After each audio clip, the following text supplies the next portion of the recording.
संभाजीनगरातून महायुतीचे उमेदवार संदीपान भुमरेंच्या प्रचारादरम्यान आमदार संजय शिरसाठांनी केलेले एक वक्तव्य चर्चेत आहे। मयुआचे उमेदवार म्हणजे चंद्रकांत खैरेंना मत म्हणजे एमआयएमला मत असं त्यांनी म्हटलेलं आहे। मतविभाजन करण्यासाठी मुद्दाम एखादा उमेदवार निवडणुकीत उभा केल्याच्या अनेक चर्चा निवडणूक काळात होतात। अनेकदा काही पक्षांवर नेत्यांवर ठराविक पक्षाची बी टीम असल्याचा आरोप सुद्धा होतो, चिखलफेक होते।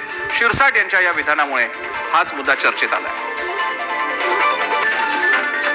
फक्त एक विनंती आहे, चिंता काही करू नका, सगळ्याला सांगा खैरेला मत म्हणजे इम्तियाज जलीलला मत, डोक्यात पक्क बसवा।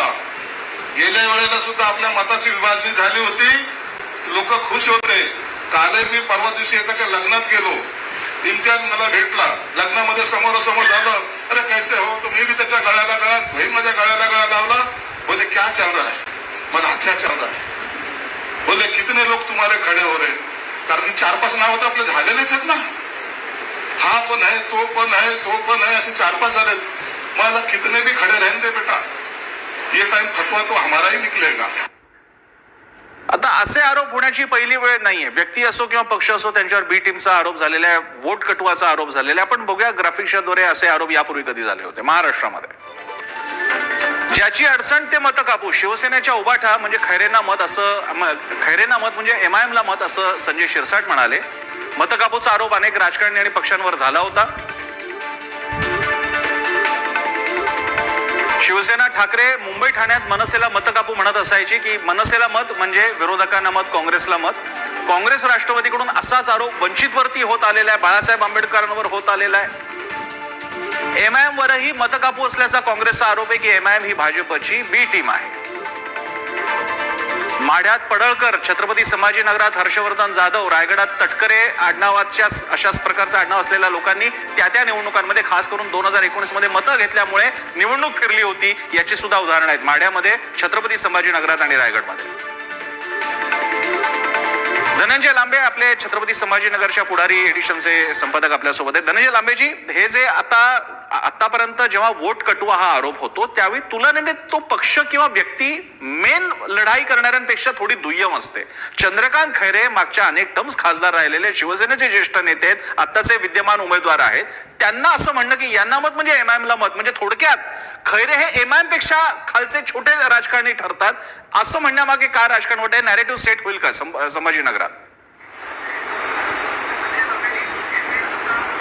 नाही, हे विधान म्हणजे हास्यास्पद आहे आणि मतदारांना गृहीत धरण्यासारखं हे विधान झालंय। बरं, वास्तविक म्हणजे दुसरा एखादा वेगळ्या पक्षाचा उमेदवार जर असेल आणि त्याच्याबद्दल असं काही बोललं गेलं तर ते एक वेळ समजू शकतो, परंतु 5-5 वेळा खासदार राहिलेले, त्याच्या आधी पण म्हणजे अगदी नगरसेवक पदापासून लोकांमधून निवडून येत असलेल्या व्यक्तीबद्दल हे बोलणं थोडंसं त्यांच्यावर अन्यायकारक ठरलं असं मला वाटतं। अनेक मराठवाड्यात पण अशी अनेक उदाहरणं आहेत की नांदेडमध्ये पण मागच्या वेळेस जेव्हा अशोक चव्हाणांचा पराभव झाला, त्याच्यासाठी वंचित कारणीभूत आहे असं म्हटलं गेलं, परंतु प्रत्येक उमेदवार मला असं वाटतं की तो निवडणूक जिंकण्याच्या ईर्षेनेच उभा असतो।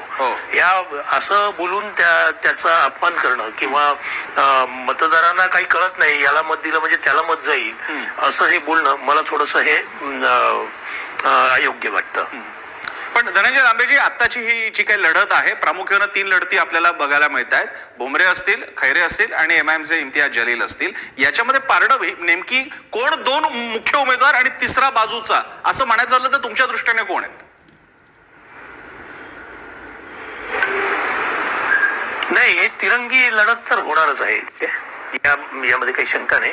यापैकी कोणालाही दुय्यम मानणं मला वाटतं त्यांच्यावरती अन्याय केल्यासारखं होईल। परंतु एक जर आपण एक तटस्थ म्हणून बघितलं तर याच्यामध्ये या तिघांपैकी सर्वात सुशिक्षित असा उमेदवार हा इम्तियाज जलील आहे। त्यांनी अनेक शहराचे, जिल्ह्याचे प्रश्न जे आहेत ते हायकोर्टामध्ये स्वतः नेऊन ते स्वतः त्याच्यामध्ये त्यांनी युक्तिवाद केलेला आहे, पार्टी इन पर्सन। अशा पद्धतीने अनेक गोष्टी त्यांनी अग्रेसिव्हली केलेल्या आहेत। संसदेमधले त्यांची भाषणं पण अनेक गाजलेली आहेत। त्यांनी अत्यंत प्रभावीपणे ह्या सगळ्या गोष्टी तिथे शहराचे आणि जिल्ह्याचे प्रश्न तिथे मांडले होते।